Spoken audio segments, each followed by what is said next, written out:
ঢাকার শাহবাগে বিপুল পরিমাণ হিন্দু ধর্মাবলম্বী এবং হিন্দু শিক্ষার্থী যারা রয়েছে তাদের একটা আন্দোলনের বিষয়ে আমরা কিন্তু সেখানে লক্ষ্য করতে পারি এবং বিপুল সংখ্যক মানুষ কিন্তু এই আন্দোলনে যোগ দিয়েছে। কি চলছে অ্যাকচুয়ালি বাংলাদেশে, কেন এরকম অসাম্প্রদায়িক দাঙ্গা চলছে বাংলাদেশে?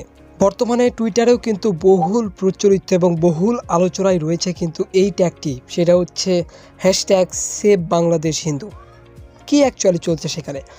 আমরা জানি কিছুদিন আগেই আমাদের প্রাক্তন প্রধানমন্ত্রী শেখ হাসিনা পদত্যাগ করেছেন এবং সেখান থেকেই কিন্তু একটা অসাম্প্রদায়িক দাঙ্গা শুরু হয়। বিভিন্ন জায়গাতে মন্দিরে মন্দিরে আগুন দেওয়া হয়, মানুষের বাড়ি ভাঙচুর করা হয় এবং এর প্রতিরোধেই কিন্তু আমাদের ঢাকার শাহবাগে নেমেছে হাজার হাজার হিন্দু জনতা। তাদের একটি দাবি, তাদের বেশি কিছু দাবি না, শুধু একটি দাবি যে আমরা কি স্বাধীন না? এখানে কিন্তু যে ঢাকাতে মিছিল হয়েছিল কোটা আন্দোলন নিয়ে, সেখানে কিন্তু হিন্দুরাও ছিল। তাদের একটাই দাবি যে দেশ তো স্বাধীন হয়ে গিয়েছে, কিন্তু হিন্দু হিসেবে, সনাতন হিসেবে কি আমরা স্বাধীন?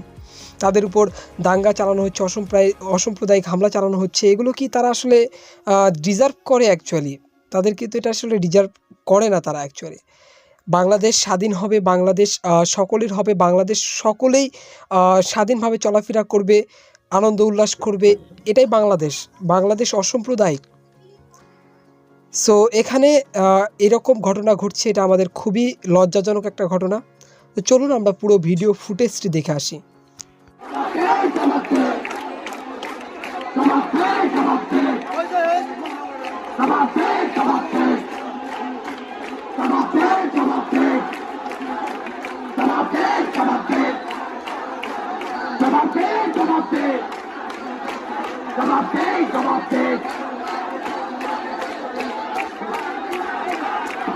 আমি সবার কাছে অনুরোধ করছি, সবাই আপনাদের যুদ্ধ একসঙ্গে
আপনারা বসুন।